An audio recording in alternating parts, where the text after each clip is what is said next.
somos un grupo de investigación de la Universidad de La Laguna, nos dedicamos a la filosofía y vamos a hablar sobre, intentando decir algo sobre esta pregunta, ¿cómo es la realidad?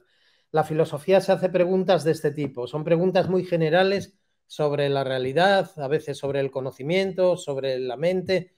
También la ciencia se hace preguntas de este tipo y cuando se hace preguntas sobre el universo, la materia, la vida, la mente, filosofía y ciencia están muy unidas. El título de la charla es una pregunta filosófica: ¿cómo es la realidad? ¿Es como la vemos?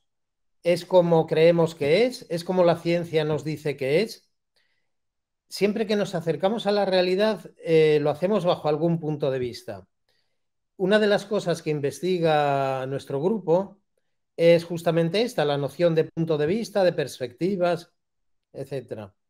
Vamos a pensar en preguntas de este tipo, en preguntas, en preguntas como ¿podemos salir fuera de nuestros puntos de vista y conocer la realidad tal como es en sí misma? ¿Podemos llegar a saber que no somos simplemente unos cerebros conectados a un superordenador, que no estamos viviendo en una gran simulación, por ejemplo, dentro de un videojuego? Si no podemos excluir estas cosas, ¿pierden valor todos nuestros puntos de vista? No poder saber si estamos dentro de un videojuego o no hace que nuestras creencias carezcan completamente de valor. ¿Tendría el mismo valor entonces la ciencia que la religión, la magia, la mitología? Estas preguntas son las que nos hacemos a veces en filosofía.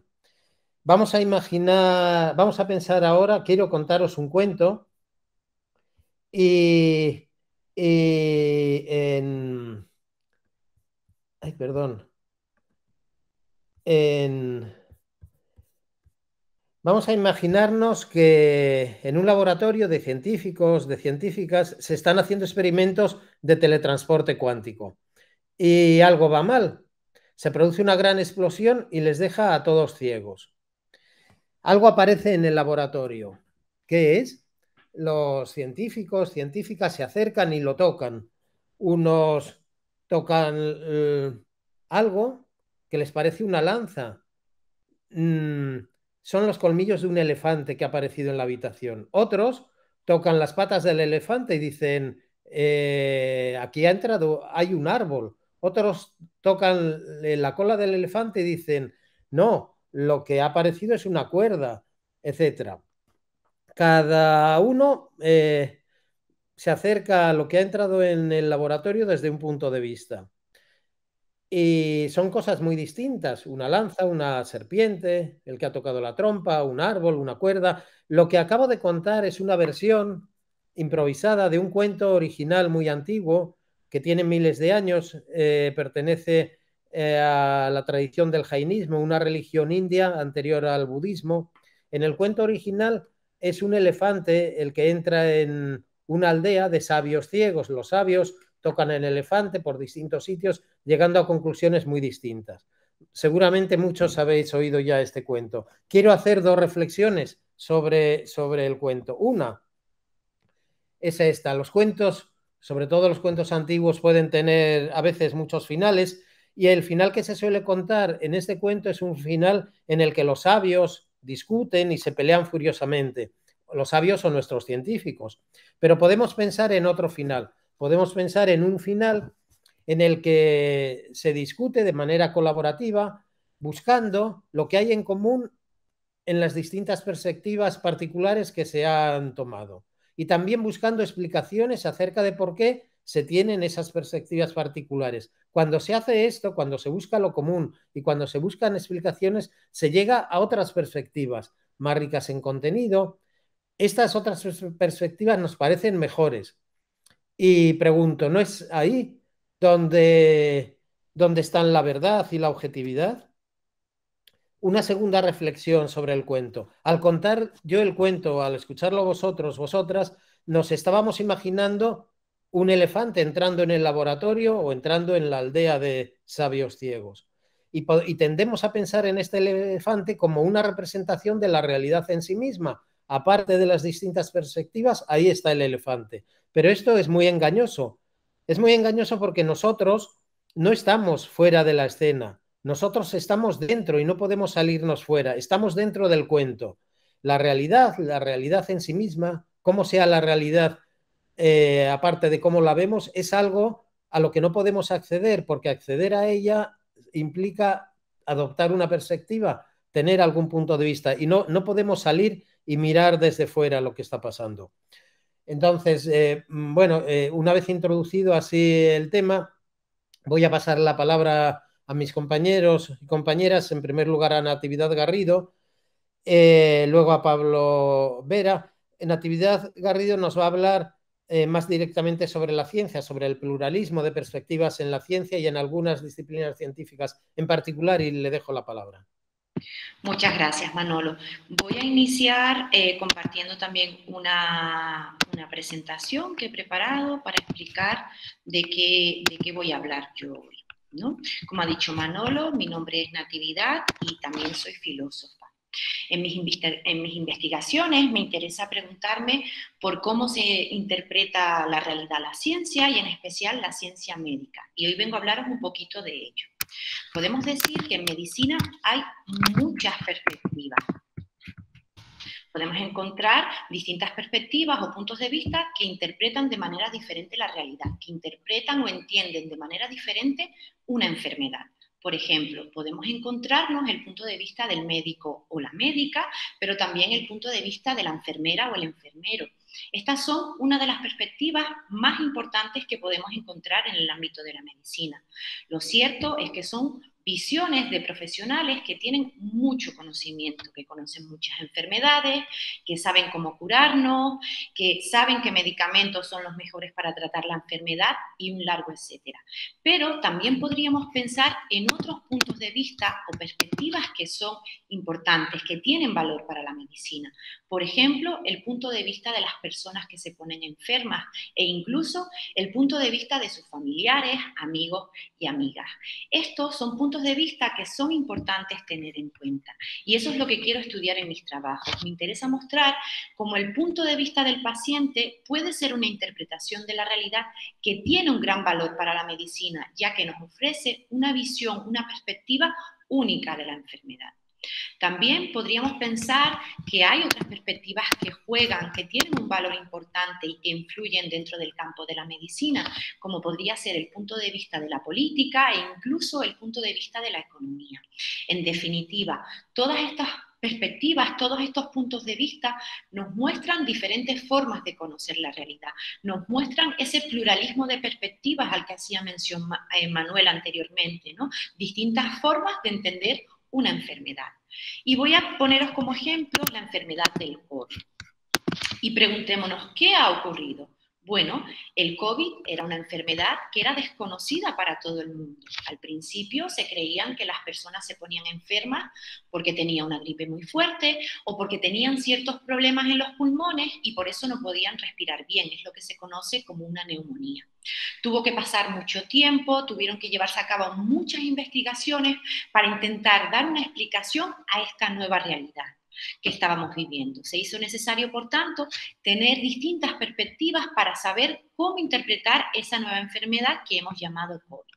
Y aquí fue importante tener en cuenta las distintas o los distintos puntos de vista. Por ejemplo, fue importante todo el trabajo que habían hecho los profesionales médicos. Todos sus conocimientos ayudó a interpretar a esa nueva enfermedad y también pensar una nueva forma para curar a las personas. Pero también el punto de vista de las personas que se ponían malas de COVID y de sus familiares fue importante en este proceso de descubrimiento de la enfermedad. Estas personas tenían una visión que ayudaba a descubrir qué tipo de enfermedad era. Manifestaban lo que les pasaba, qué síntomas tenían, cómo avanzaba la enfermedad en el cuerpo e incluso qué beneficios o no tenían los medicamentos que se les estaba dando para tratar esa enfermedad. También las familias ayudaban a dar un punto de vista que permitía conocer muchas más cosas sobre el COVID. ¿Qué es lo que quiero decir con esto? Bueno, que la medicina no podía ignorar todas estas diferentes visiones de la enfermedad del COVID, porque todas ellas daban pistas para tener un conocimiento mucho más profundo de la enfermedad y también para saber cómo ayudar a curarnos. Además de estas perspectivas que comento, podríamos pensar en que había otras perspectivas que influenciaban en cómo se interpretaba esta nueva enfermedad, como podría ser el punto de vista de la política. Esta perspectiva lo que hacía o decía es que planteaba lo que se podía o debía hacer en España y también cómo. Por ejemplo, nos decía a quién se debía de vacunar primero. Y también el punto de vista o la perspectiva de la economía era importante, porque aportaba una visión de cómo afectaría esta enfermedad a los trabajos de las personas y a las propias empresas.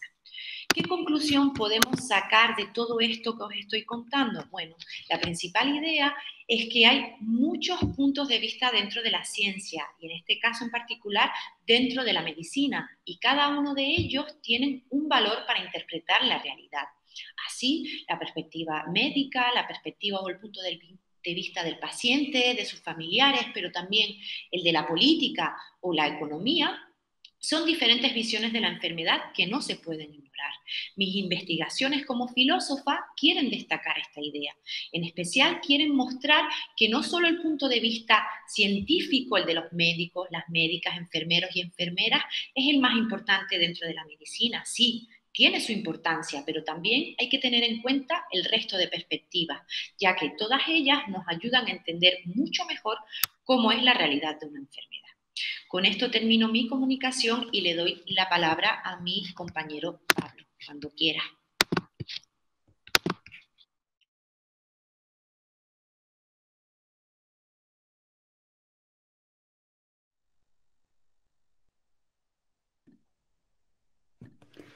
Bien, bueno, yo soy Pablo Vera y vengo a hablaros de un modo peculiar en el que nosotros accedemos a la realidad, ¿no? Pues es que a la pregunta de cómo accedemos a la realidad se puede responder también con noticias, sí, pero también con una forma peculiar y problemática de noticia que son las fake news. Fijaos ahora en esta noticia. Quizás os suene, es un tanto surrealista. La ONU establece uso de chip para identificar a toda la humanidad. Esta noticia estuvo circulando desde hace unos 6 años aproximadamente y aún a día de hoy sigue replicándose. Sin embargo, no son pocos los medios que se han esforzado por demostrar que es falso. La ONU no pide eso, aunque quizás si lo pidiese sería más cómodo vivir con un chip. La cosa es que no es la única noticia así falsa y un tanto surrealista que abunda, digamos, por determinados foros y que podemos nosotros consultar y observar, pues yo qué sé, en los periódicos o en TikTok, Instagram o donde sea. Esto es una captura de un blog llamado La Quinta Columna, un blog que se esfuerza también mucho por demostrar que las vacunas que nos salvaron, por así decirlo, de la pandemia de COVID-19 tenían grafeno, metales, que también nos querían poner un chip mediante las vacunas de Janssen, Pfizer, Moderna, lo que sea. El problema, y esto sí que fue más abrumador, es que muchos medios y muchos, digamos, comprobadores de verdad se dedicaron a contrastar esta tesis de que las vacunas nos iban a meter metal en el cuerpo y magnetizarnos y demostraron que, bueno, que no, que eso no se sostenía. Pero fijaos, ¿por qué es relevante? ¿Por qué nos importa que la ONU nos quiera poner un chip o que las vacunas nos vayan a magnetizar? Bueno, pues porque es un modo de acceder a una realidad que no tenemos, a la cual digamos que no tenemos acceso directo. Estas noticias nos dan información respecto de algo que nos interesa saber, por algún motivo nos interesa saber, pero que queda lejos de nuestra comprobación directa. Pues bien, este estar lejos de la comprobación directa es justamente el fundamento por el cual las noticias son importantes, por eso son necesarias. Pero bien, ¿qué es una noticia? Fijaos, una noticia es un relato sobre un hecho novedoso y actual, ¿vale? Y en general, esto que se nos cuenta, este cuento, esta fábula o lo que sea, que es novedoso y que es actual, debe interesarnos, es de interés público. Como digo, las noticias son uno de los modos que tenemos para informarnos de lo que ocurre a nuestro alrededor. Naturalmente tenemos otros modos, tenemos la percepción directa y también podemos no consultar noticias, sino leer un libro sobre lo que ocurre, por ejemplo, en Rusia, ¿no? Podemos consultar los periódicos, pero también consultar otros medios. Bien, es muy importante, dada la naturaleza informativa de la noticia, que el relato que nosotros consumimos sea claro, breve y verdadero. Y fijaos bien, claridad, brevedad y verdad. A veces estas características no casan muy bien. Daos cuenta de que muchas veces, pues por Twitter, por Instagram o donde sea, no leemos la noticia, solo leemos el titular. Y esto es precisamente el problema, porque aquí es donde aparece la noción de fake news. ¿Qué son las fake news? Las fake news son traducibles por noticias falsas, pero no son solo falsas, porque una noticia puede ser falsa por accidente, puede ser una noticia con información errónea y ya está, la gente se equivoca, los periodistas se equivocan, no pasa nada. Pero una fake news no es solo falsa, sino que miente. Una fake news es una noticia intencionadamente falsa. Por tanto, tenemos que destacar su intención de engañar. ¿De acuerdo? Son noticias que nos mienten a la cara. Y cuidado, cuando hablamos de noticias y mentiras, es muy importante destacar también un concepto que quizás alguno hayáis oído ya, y es el concepto de desinformación.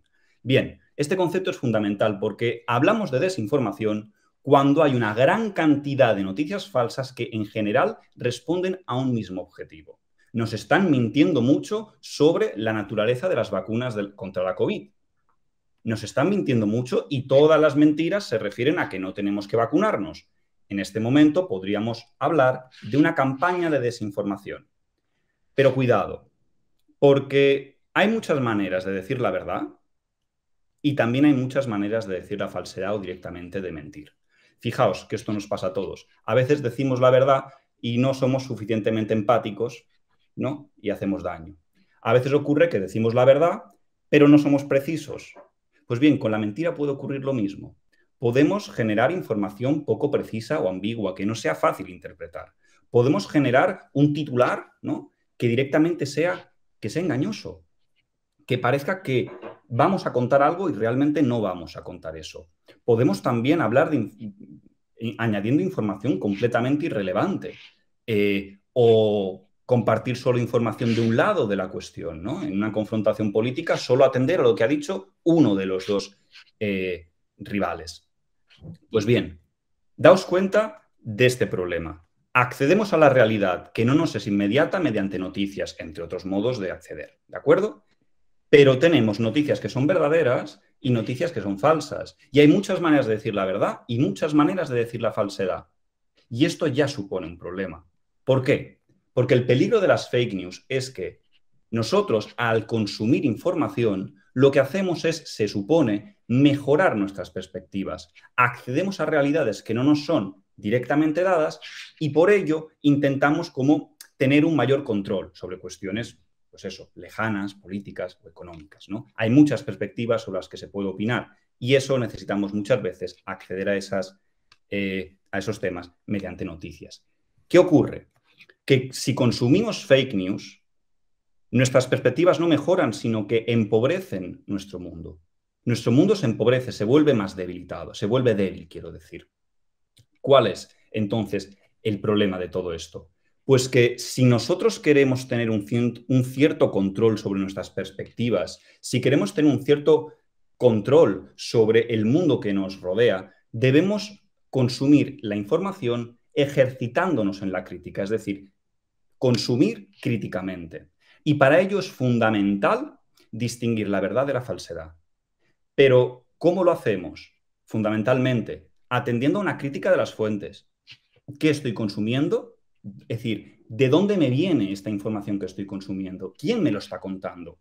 ¿Me puedo creer lo que me está contando este periódico? ¿Me puedo creer esta noticia que he visto simplemente en TikTok o en BeReal o en Instagram o donde sea? Tenemos que criticar, también podemos criticar las informaciones. Lo que me está diciendo esta noticia, aunque el medio por el cual me llega este periódico es fiable, ¿esta noticia es verdadera? ¿Cómo puedo criticarla? ¿Puedo acceder a lo que me está diciendo? ¿Puedo ver el documento del cual habla? ¿La declaración del político de turno? Esa es la crítica de informaciones. Pero finalmente aparece la crítica que al menos a mí más interesante me parece. Y es la crítica de nuestros propios intereses. ¿Por qué me interesa esta noticia? ¿Y por qué no me interesa esta otra? ¿Por qué debo tener una perspectiva y un punto de vista? ¿Por qué debo tener una opinión formada respecto de la guerra de Ucrania y no sobre las políticas que ocurren en mi comunidad? ¿Por qué parece que me interesa mucho más la cuestión de la vacuna de la COVID y, sin embargo, jamás he problematizado las vacunas que me ponían de la gripe?